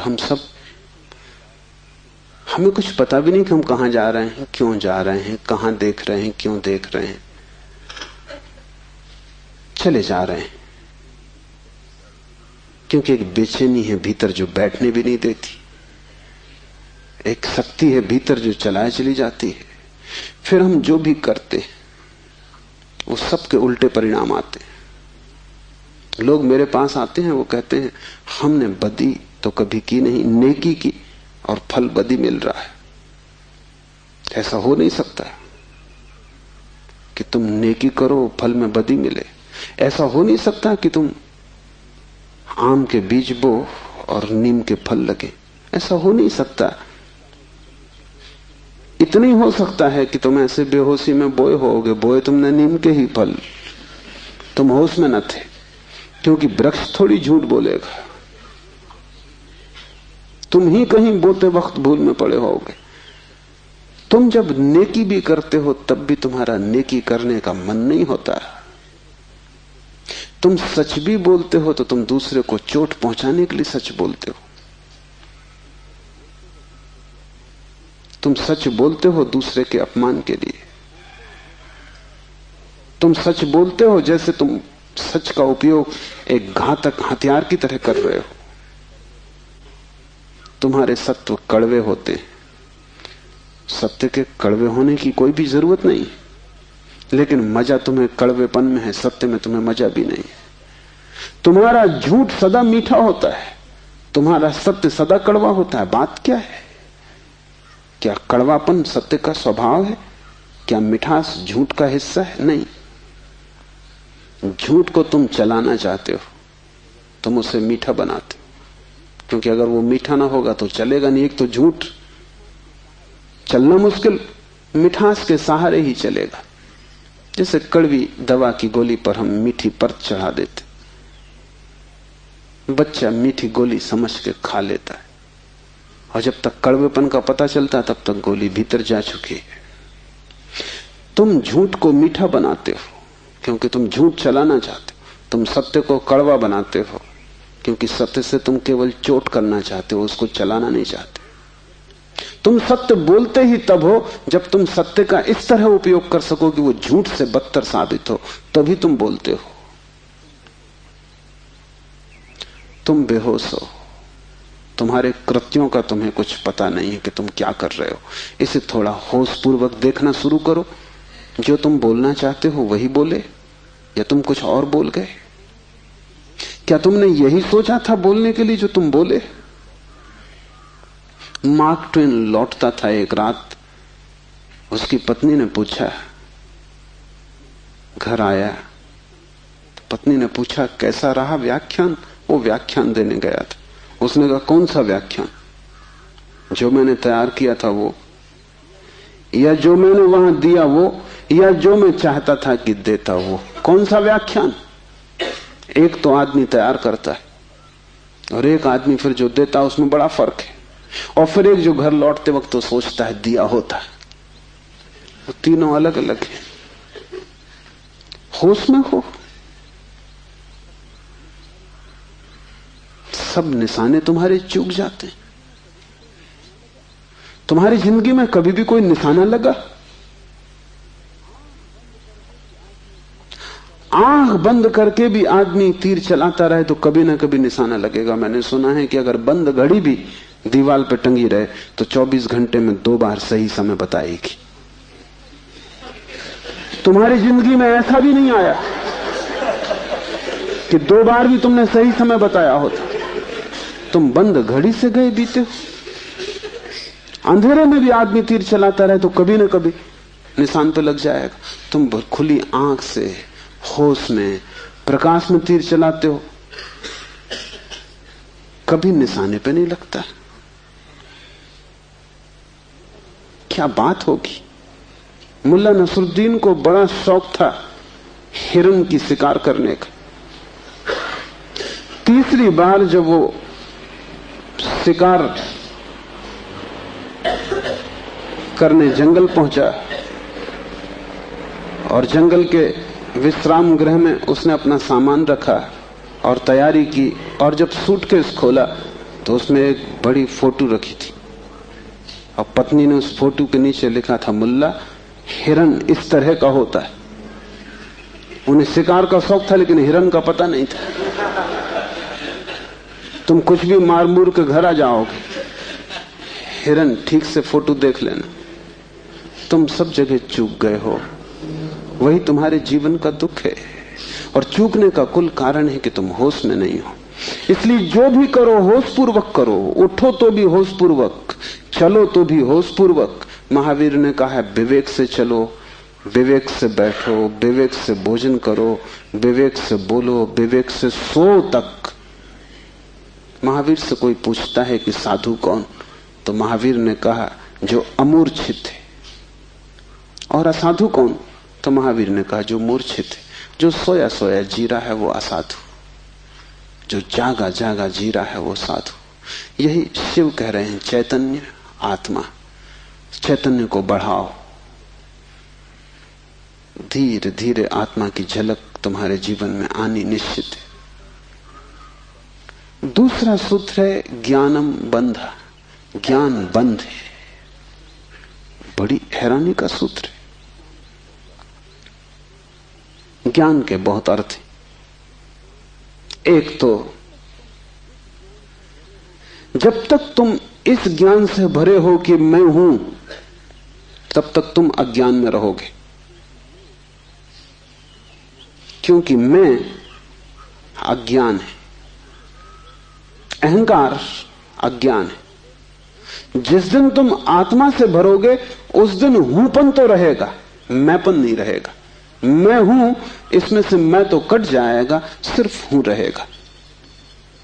इसे थोड़ा प्रयोग करके देखो। कभी किसी वृक्ष के नीचे शांत बैठकर खोजो कि तुम्हारे भीतर मैं कहां है।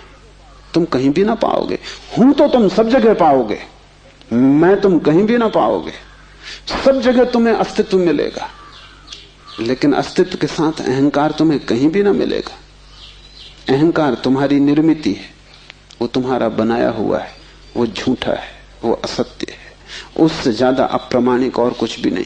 वो काम चलाऊ है, उसकी संसार में जरूरत है, लेकिन उसकी सत्य में कहीं भी कोई स्थान नहीं। तो एक तो मैं हूं, ये ज्ञान बंध का कारण है। मेरा बोध हूपन का बोध नहीं। हूपन का बोध तो शुद्ध है, उसमें कोई सीमा नहीं है। जब तुम कहते हो हूं, तो तुम्हारे हूं में और वृक्ष के हूं में कोई फर्क होगा? तुम्हारे हूं में और मेरे हूं में कोई फर्क होगा? जब तुम सिर्फ हो तो नदियां, पहाड़, वृक्ष सभी एक हो गए। जैसे ही मैंने कहा मैं, वैसे ही मैं अलग हुआ। जैसे ही मैंने कहा मैं, वैसे ही तुम टूट गए। पर हो गए, अस्तित्व से मैं पृथक हो गया। हूंपन ब्रह्म है और मैं मनुष्य की अज्ञान दशा है। जब तुम जानते हो कि सिर्फ हूं, तब तुम्हारे भीतर केंद्र नहीं होता, तब सारा अस्तित्व एक हो जाता है। तब तुम उस लहर की तरह हो जो सागर में खो गई। अभी तुम उस लहर की तरह हो जो जम के बर्फ हो गई है, सागर से टूट गई है। ज्ञानम बंधा, पहला तो ज्ञान बंध है, इस बात का ज्ञान कि मैं हूं। दूसरा ज्ञान बंध है वो सब ज्ञान जो तुम बाहर से इकट्ठा कर लिए हो, जो तुमने शास्त्रों से चुराया है, जो तुमने सद्गुरुओं से उधार लिया है, जो तुम्हारी स्मृति है, वो सब बंधन है। उससे तुम्हें मुक्ति ना मिलेगी। इसलिए तुम पंडित से ज्यादा बंधा हुआ आदमी ना पाओगे। मेरे पास सब तरह के लोग आते हैं, सब तरह के मरीज, उसमें पंडित से ज्यादा कैंसर ग्रस्त कोई भी नहीं। उसका इलाज नहीं, वो ला इलाज है। उसकी तकलीफ यह है कि वो जानता है, इसलिए न वो सुन सकता न वो समझ सकता। तुम उससे कुछ बोलो, इसके पहले कि तुम बोलो उसने उसका अर्थ कर लिया है। इसके पहले कि वो तुम्हें सुने उसने व्याख्या निकाल ली। शब्दों से भरा हुआ चित्त जानने में असमर्थ हो जाता है। वो इतना ज्यादा जानता है बिना कुछ जाने, क्योंकि सब जाना हुआ उधार है। शास्त्र से अगर ज्ञान मिलता होता तो सभी के पास शास्त्र है, ज्ञान सभी को मिल गया होता। ज्ञान तो तब मिलता है जब कोई निशब्द हो जाता है, जब वो सभी शास्त्रों को विसर्जित कर देता है, जब वो उस सब ज्ञान को जो दूसरों से मिला है वापस लौटा देता है जगत को, जब वो उसे खोजता है जो मेरा मूल अस्तित्व है, जो मुझे दूसरे से नहीं मिला। इसे थोड़ा समझो, तुम्हारा शरीर तुम्हें मां और पिता से मिला है। तुम्हारे शरीर में तुम्हारा कुछ भी नहीं है। आधा तुम्हारी मां का दान है, आधे तुम्हारे पिता का दान है। फिर तुम्हारा शरीर तुम्हें भोजन से मिला है, वो जो रोज तुम भोजन कर रहे हो। 5 तत्वों से मिला है, वायु है, अग्नि है, 5 तत्व हैं, उनसे तुम्हें मिला है। इसमें तुम्हारा कुछ भी नहीं है। लेकिन तुम्हारी चेतना तुम्हें 5 तत्वों में से किसी से भी नहीं मिली है। तुम्हारी चेतना तुम्हें मां और पिता से भी नहीं मिली है। तुम जो जो जानते हो वो तुमने स्कूल विश्वविद्यालय से सीखा है, शास्त्रों से सुना है, गुरुओं से पाया है। वो तुम्हारे शरीर का हिस्सा है, तुम्हारी आत्मा का नहीं। तुम्हारी आत्मा तो वही है जो तुम्हें किसी से भी नहीं मिली है। जब तक तुम उस शुद्ध तत्व को न खोज लोगे जो निपट तुम्हारा है, जो तुम्हें किसी से भी नहीं मिला है, न मां ने दिया, न पिता ने, न समाज ने, न गुरु ने, न शास्त्र ने, वही तुम्हारा स्वभाव है। ज्ञान बंद है क्योंकि वो तुम्हें इस स्वभाव तक न पहुंचने देगा। ज्ञान ने ही तुम्हें बांटा है। तुम कहते हो मैं हिंदू, तुमने कभी सोचा कि तुम हिंदू क्यों हो? तुम कहते हो मैं मुसलमान, तुमने कभी विचारा कि तुम मुसलमान क्यों हो? हिंदू और मुसलमान में फर्क क्या है? क्या उनका खून निकाल के कोई डॉक्टर परीक्षा करके बता सकता है कि हिंदू का खून है, ये मुसलमान का खून? क्या उनकी हड्डियां काट के कोई बता सकता है कि हड्डी मुसलमान से आती है कि हिंदू से आती है? कोई उपाय नहीं। शरीर की जांच से कुछ भी पता न चलेगा, क्योंकि दोनों के शरीर 5 तत्वों से बनते हैं। लेकिन अगर उनकी खोपड़ी की जांच करो तो पता चल जाएगा कि कौन हिंदू है कौन मुसलमान है, क्योंकि दोनों के शास्त्र अलग, दोनों के सिद्धांत अलग, दोनों के शब्द अलग। शब्दों का भेद है तुम्हारे बीच। तुम हिंदू हो क्योंकि तुम्हें एक तरह का ज्ञान मिला जिसका नाम हिंदू, दूसरा जैन है क्योंकि उसे दूसरे तरह का ज्ञान मिला जिसका नाम जैन। तुम्हारे बीच जितने फासले हैं, दीवालें हैं, वो ज्ञान की दीवालें। और सब ज्ञान उधार। तुम एक मुसलमान बच्चे को हिंदू के घर में रख दो, वो हिंदू की तरह बड़ा होगा। वो ब्राह्मण की तरह जनेऊ धारण करेगा, वो उपनिषद और वेद के वचन उद्धृत करेगा। और तुम एक हिंदू के बच्चे को मुसलमान के घर रख दो, वो कुरान की आयत दोहराएगा।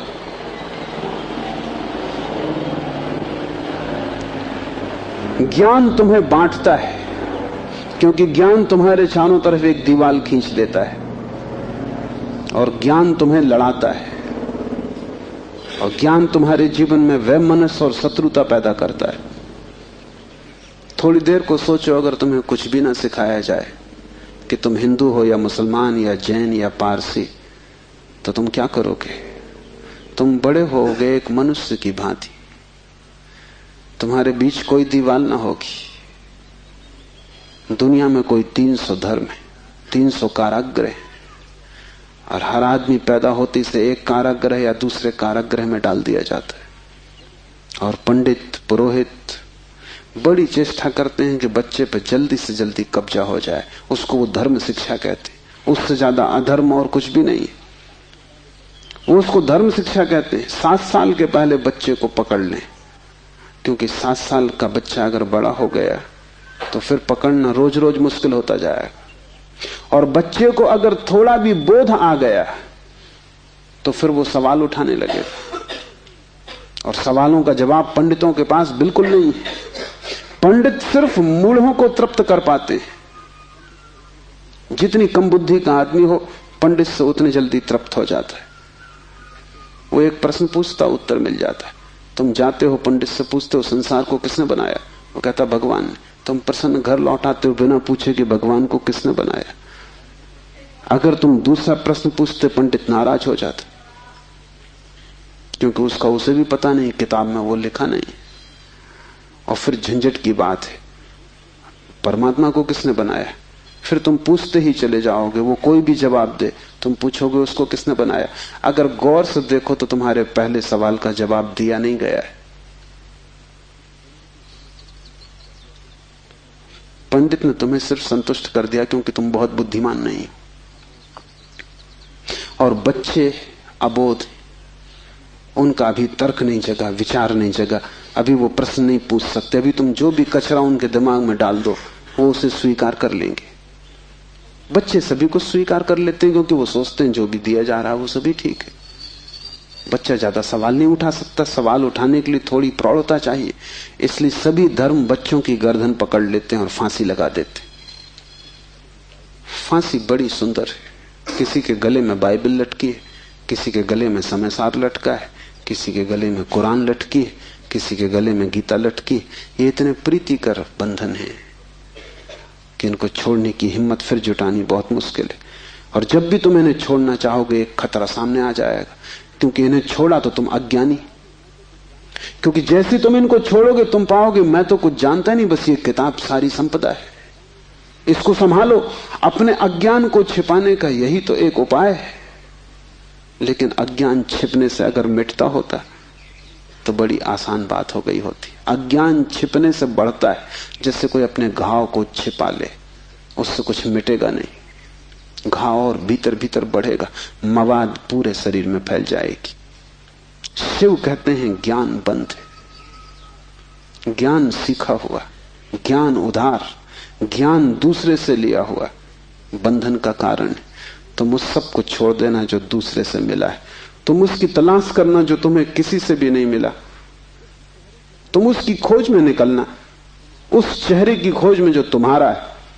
तुम्हारे भीतर छिपा हुआ एक झरना है चैतन्य का, जो तुम्हें किसी से भी नहीं मिला, जो तुम्हारा स्वभाव है, जो तुम्हारी निज संपदा है, निजत्व है, वही तुम्हारी आत्मा है। तीसरा सूत्र है योनि वर्ग और कला शरीर है। योनि से अर्थ है प्रकृति, इसलिए हम स्त्री को प्रकृति कहते हैं। स्त्री शरीर देती है, वो प्रकृति की प्रतीक है। और कला का अर्थ है कर्ता का भाव। एक ही कला है, वो कला है संसार में उतरने की कला, और वो है कर्ता का भाव। इन दो चीजों से मिलकर तुम्हारा शरीर निर्मित होता है। तुम्हारे कर्ता का भाव, तुम्हारा अहंकार, और प्रकृति से मिला हुआ शरीर। अगर तुम्हारे भीतर कर्ता का भाव है तो तुम्हें योग्य शरीर प्रकृति देती चली जाएगी। इसी तरह तुम बार बार जन्मे हो। कभी तुम पशु थे, कभी पक्षी थे, कभी वृक्ष थे, कभी मनुष्य। तुमने जो चाहा है वो तुम्हें मिला है। तुमने जो आकांक्षा की है, तुमने जो कर्तृत्व की वासना की है, वही घट गया है। तुम्हारे कर्तृत्व की वासना घटना बन जाती है, विचार वस्तुएं बन जाते हैं। इसलिए बहुत सोच विचार के वासना करना, क्योंकि सभी वासनाएं पूरी हो जाती हैं देर अबेर। अगर तुम बहुत बार देखते हो आकाश में पक्षी को और सोचते हो कैसी स्वतंत्रता पक्षी को, खास हम पक्षी होते, देर न लगेगी, जल्दी तुम पक्षी हो जाओ। तुम अगर देखते हो एक कुत्ते को संभोग करते हुए और तुम सोचते हो कैसी स्वतंत्रता, कैसा सुख, जल्दी ही तुम कुत्ते हो जाओ। तुम जो भी वासना अपने भीतर संग्रहित करते हो वो बीज बन जाती। प्रकृति तो केवल शरीर देती है, कलाकार तो तुम ही हो, स्वयं को निर्माण करने वाले। अपने शरीर को तुमने ही बनाया है, ये कला का अर्थ है। कोई तुम्हें शरीर नहीं दे रहा है, तुम्हारी वासना ही निर्मित करती है। तुमने कभी ख्याल किया, रात तुम सोते हो तो आखिरी जो विचार होता है सोते समय, वही सुबह उठते वक्त पहला विचार होगा। रात भर तुम सोए रहे, वो बीज की तरह विचार भीतर पड़ा रहा, जो अंतिम था वो सुबह प्रथम होगा। तुम मरोगे इस शरीर से, आखिरी मरते क्षण में तुम्हारे सारे जीवन की वासना संग्रहित होकर बीज बन जाएगी। वही बीज नया गर्भ बन जाएगा। जहां से तुम मिटे वहीं से तुम फिर शुरू हो जाओगे। तुम जो भी हो ये तुम्हारा ही कृत्य है, किसी दूसरे को दोष मत देना। यहां कोई दूसरा है भी नहीं जिसको दोष दिया जा सके। ये तुम्हारे ही कर्मों का संचित फल है। तुम जो भी हो, सुंदर कुरूप, दुखी सुखी, स्त्री पुरुष, तुम जो भी हो, ये तुम्हारे ही कृत्यों का फल है। तुम ही हो कलाकार अपने जीवन के। मत कहना कि भाग्य ने बनाया है, क्योंकि वो धोखा है। उस भांति तुम जिम्मेवारी किसी और पर टाल रहे हो। मत कहना कि परमात्मा ने भेजा है।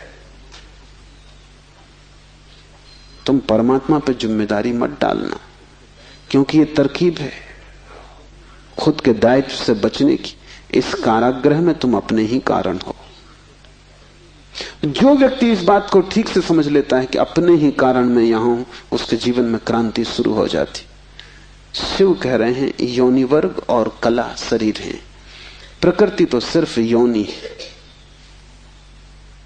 वो तो सिर्फ गर्भ है। तुम्हारा अहंकार उस योनि में बीज बनता है। तुम्हारे कर्तृत्व का भाव कि मैं ये करूं, मैं ये पाऊं, मैं ये हो जाऊं, उसमें बीज बनता है। और जहां भी तुम्हारे कर्तृत्व की कला और प्रकृति की योनि का मिलन होता है, शरीर निर्मित हो जाता है। इसलिए बुद्ध पुरुष कहते हैं सभी वासनाओं को छोड़ दो, तभी तुम मुक्त हो सकोगे। तुमने अगर स्वर्ग की वासना की तो तुम देवता हो जाओगे, लेकिन वो भी मुक्ति ना होगी, क्योंकि वासनाओं से कभी भी अशरीर की स्थिति पैदा नहीं होती। सभी वासनाओं से शरीर निर्मित होते हैं। जब तक तुम निर्वासना को उपलब्ध नहीं हो, जब तक तृष्णा तुमने पूरी ही नहीं छोड़ दी, तब तक तुम नए शरीरों में भटकते रहोगे। और शरीर के ढंग अलग हों, शरीर की मौलिक स्थिति एक ही जैसी है। शरीर के दुख समान है, चाहे पक्षी का शरीर हो चाहे आदमी का शरीर हो, दुखों में कोई भेद नहीं है। क्योंकि मौलिक दुख है आत्मा का शरीर में बंध जाना। मौलिक दुख है कारागृह में प्रविष्ट हो जाना। फिर कारागृह की दीवारें वर्तुलाकार हैं कि त्रिकोण हैं कि चौकोन हैं, उससे कोई हल नहीं होता, उससे कुछ फर्क नहीं पड़ता है। तुम भला सोचते हो फर्क पड़ता है। एक मेरे मित्र हैं, ड्राइंग के शिक्षक हैं, उन्हें जेल हो गई। लौटे 3 साल बाद तो मैंने उनसे पूछा कैसे रहे दिन, कैसे कटे दिन। उन्होंने कहा और तो सब ठीक था, लेकिन मेरी कोठरी के कोने 90 कोण के नहीं थे।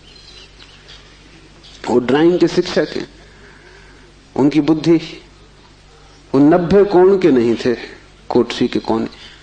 उनकी असली तकलीफ 3 साल यही रही, क्योंकि उसी कोठरी में रहना और बार बार देखना वो कोना, वो 90 कोण का नहीं। तो जो बात उन्होंने मुझसे कही वो ये कि और तो सब ठीक था, बाकी कुछ अड़चन ना थी, लेकिन कोने ठीक 90 के नहीं थे। कोने 90 के हों कि 90 के ना हो, इससे क्या बुनियादी फर्क पड़ेगा। कारागृह कारागृह, पक्षी का शरीर के आदमी का बहुत फर्क नहीं पड़ता। बंद तुम हो गए वही दुख है, बंध गए तुम वही दुख है। वासना बांधती है, वासना है रज्जु जिससे हम बंधते हैं। और ध्यान रखना, तुम्हारे अतिरिक्त तो और कोई जिम्मेवार नहीं है। उद्धमो भैरवा, चौथा सूत्र है उद्धम ही भैरव है। उद्धम उस आध्यात्मिक प्रयास को कहते हैं जिससे तुम इस कारागृह के बाहर होने की चेष्टा करते हो। भैरव शब्द पारिभाषिक है। भा का अर्थ है भरण, रा का अर्थ है रवण, वा का अर्थ है वमन। भरण का अर्थ है धारण, रवण का अर्थ है संहार और वमन का अर्थ है फैलाना। भैरव का अर्थ है ब्रह्म, जो धारण किए है, जो संभाले है, जिसमें हम पैदा होंगे और जिसमें हम मिटेंगे, जो विस्तार है और जो ही संकोच बनेगा, जो सृष्टि का उद्भव है और जिसमें प्रलय होगा। मूल अस्तित्व का नाम भैरव है। शिव कहते हैं उद्धम ही भैरव है। और जिस दिन भी तुमने आध्यात्मिक जीवन की चेष्टा शुरू की, तुम भैरव होने लगे, तुम परमात्मा के साथ एक होने लगे। तुम्हारी चेष्टा की पहली किरण और तुमने सूरज की तरफ यात्रा शुरू कर दी। पहला ख्याल तुम्हारे भीतर मुक्त होने का, और ज्यादा दूर नहीं है मंजिल, क्योंकि पहला कदम करीब करीब आधी यात्रा है। उद्धम भैरव है। पाओगे देर लगेगी, मंजिल पहुंचने में समय लगेगा, लेकिन तुमने चेष्टा शुरू की और तुम्हारे भीतर बीज आरोपित हो गया कि मैं उठूं इस कारागृह के बाहर, मैं जाऊं शरीर से मुक्त हूं, मैं हटूं वासना से, मैं अब और बीज न बोऊं इस संसार को बढ़ाने के, मैं और जन्मों की आकांक्षा न करूं। तुम्हारे भीतर जैसे ही ये भाव सघन होना शुरू हुआ कि अब मैं मूर्छा को तोड़ूं और चैतन्य बनूं, वैसे ही तुम भैरव होने लगे, वैसे ही तुम ब्रह्म के साथ एक होने लगे। क्योंकि वस्तुतः तो तुम एक हो ही, सिर्फ तुम्हें स्मरण आ जाए। मूलतः तो तुम एक हो ही, तुम उसी सागर के झरने हो, तुम उसी सूरज की किरण हो, तुम उसी महाआकाश के एक छोटे से खंड हो। पर तुम्हें स्मरण आना शुरू हो जाए और दीवालें विसर्जित होने लगे तो तुम उस महाआकाश के साथ एक हो जाओगे। उद्धम भैरव है। बड़ी सघन चेष्टा करनी जरूरी है, क्योंकि नींद गहरी है। तोड़ोगे सतत तो ही टूट पाएगी, आलस्य करोगे संभव नहीं होगा। आज तोड़ोगे कल फिर बना लोगे तो फिर भटकते रहोगे। एक हाथ से तोड़ोगे दूसरे से बनाते जाओगे तो श्रम व्यर्थ होगा। उद्यम का अर्थ है तुम्हारी पूरी चेष्टा संलग्न हो जाए। लोग मेरे पास आते हैं, वो कहते हैं हम करते हैं लेकिन कुछ हो नहीं रहा, और मैं उनकी शक्ल देखता हूं, वो करते हैं ही नहीं, या ऐसा मरे मरे करते हैं जैसे मक्खियां उड़ा रहे हैं। उनके करने में कोई प्राण नहीं है, इसलिए नहीं होता। लेकिन वो आते ऐसे हैं जैसे कि वो परमात्मा पर कोई बड़ी कृपा कर रहे हैं कि करते हैं और नहीं हो रहा। तो शिकायत लेके आए कि कहीं कुछ गड़बड़ हो रही, कहीं कोई अन्याय हो रहा है, कि दूसरों को हो रहा है, हमें नहीं हो रहा। इस जगत में अन्याय होता ही नहीं। इस जगत में जो भी होता है न्याय है, क्योंकि यहां कोई आदमी नहीं बैठा है न्याय अन्याय करने को। जगत में तो नियम है, उन्हीं नियमों का नाम धर्म है। तुम अगर इस क्षेत्र से चले गिरोगे, टांग टूट जाएगी, तो तुम जाके अदालत में ये नहीं कहोगे कि गुरुत्वाकर्षण के कानून पर एक मुकदमा चलाता हूं, तो अदालत कहेगी तुम तिरछे मत चलते। गुरुत्वाकर्षण तुम्हें गिराने में उत्सुक नहीं है, न तुम्हें संभालने में उत्सुक है। तुम जब सीधे सीधे चलते हो वही तुम्हें संभालता है, जब तुम तिरछे चलते हो वही तुम्हें गिराता है। न गिराने की उसकी कोई आकांक्षा है, न संभालने की। तटस्थ है जगत का नियम। उस तटस्थ नियम का नाम धर्म है। उसको हिंदुओं ने रित कहा है। वो परम नियम है। वो तुम्हारी तरफ पक्षपात नहीं करता कि किसी को गिरा दे, किसी को उठा दे। तुम जैसे ही ठीक चलने लगते हो वो तुम्हें संभालता है। तुम गिरना चाहते हो वो तुम्हें गिराता है। वो हर हालत में उपलब्ध है। तुम जैसा भी उसका उपयोग करना चाहते हो वो तुम्हें खुला है, उसके द्वार बंद नहीं है। तुम सिर ठोकना चाहते हो दरवाजे से, सिर ठोक लो। तुम दरवाजा खोल के भीतर जाना चाहते हो, भीतर चले जाओ। वो तटस्थ है। उद्यम भैरव है। महान श्रम चाहिए। उद्यम का अर्थ है प्रगाढ़ श्रम। तुम्हारी समग्रता लग जाए श्रम में, उसका नाम उद्यम है। और तब देर न लगी कि तुम्हारे भैरव हो जाने में। शक्ति चक्र के संधान से विश्व का संहार हो जाता है, 5वां सूत्र है। और अगर तुमने ठीक उद्यम किया, अगर तुमने अपनी संपूर्ण ऊर्जा को संलग्न कर दिया चेष्टा में, सत्य की खोज, परमात्मा की खोज या आत्मा की खोज में, तो तुम्हारे भीतर जो शक्ति का चक्र है वो पूर्ण हो जाता है। अभी तुम्हारे भीतर शक्ति का चक्र पूर्ण नहीं है, कटा बटा है। वैज्ञानिक कहते हैं कि बुद्धिमान से बुद्धिमान आदमी भी अपनी 15% से ज्यादा प्रतिभा का उपयोग नहीं करता। 85% प्रतिभा ऐसे ही सड़ जाती। ये तो बुद्धिमान आदमी की बात है। बुद्धू का क्या हिसाब, वो तो शायद करते ही नहीं। हम अपने शरीर की भी ऊर्जा का पूरा उपयोग नहीं करते, 5% ज्यादा से ज्यादा। तो अगर हम मंदे मंदे जीते, अगर हमारा दिया टिमटिमाता टिमटिमाता लगता है, तो कसूर किसका है? तुम जीते ही नहीं पूरी तरह। जैसे तुम जीने से भी भयभीत हो कि लपट कहीं जोर से ना आ जाए। तुम डरे डरे हो, तुम कपते कपते जीते हो। तो फिर शक्ति का जो चक्र है तुम्हारे भीतर वो पूरा नहीं हो पाता। तो तुम्हारी गाड़ी ऐसे चलती जैसे कभी कार को तुमने देखा हो, पेट्रोल कभी आता कभी नहीं आता, कभी कचरा आता, तो कार ऐसे चलती जैसे हिचकी खा रही हो। बस ऐसा तुम्हारा जीवन है, हिचकी खाते तुम चलते हो। जरा जरा सी शक्ति के खंड खंड आते, अखंड शक्ति नहीं हो पाती। जिस चीज में भी तुम अपनी पूरी शक्ति लगा दोगे, वो कोई भी हो चीज, अगर तुम चित्र बनाते हो और चित्रकार हो और तुमने अपनी पूरी शक्ति को चित्र बनाने में लगा दिया, पूरी कि रत्ती भर बाकी ना बची, तो तुम वहीं से मुक्त हो जाओगे, क्योंकि वही उद्यम पूर्ण होते ही भैरव हो जाता है। अगर तुम एक मूर्तिकार हो, तुमने सब कुछ मूर्ति में समाहित कर दिया कि मूर्ति बनाते समय तुम ना बचे, बस मूर्ति ही बची, तो शक्ति का चक्र पूरा हो जाता है।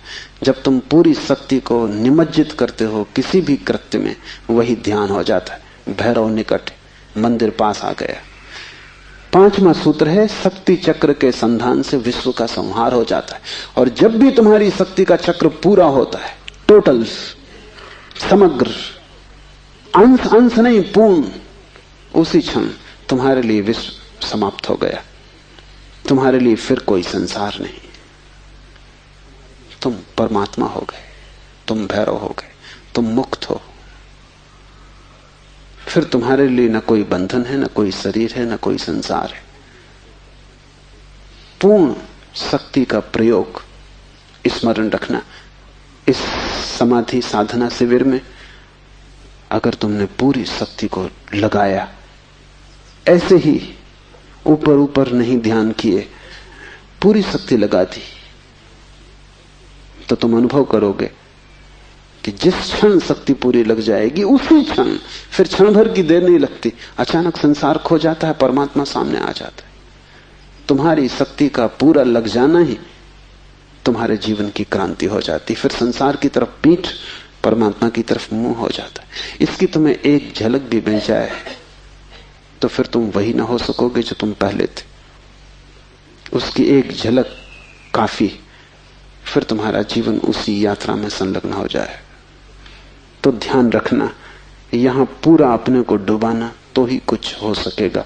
अगर तुमने थोड़ा भी अपने को बचाया तो तुम्हारा श्रम व्यर्थ है।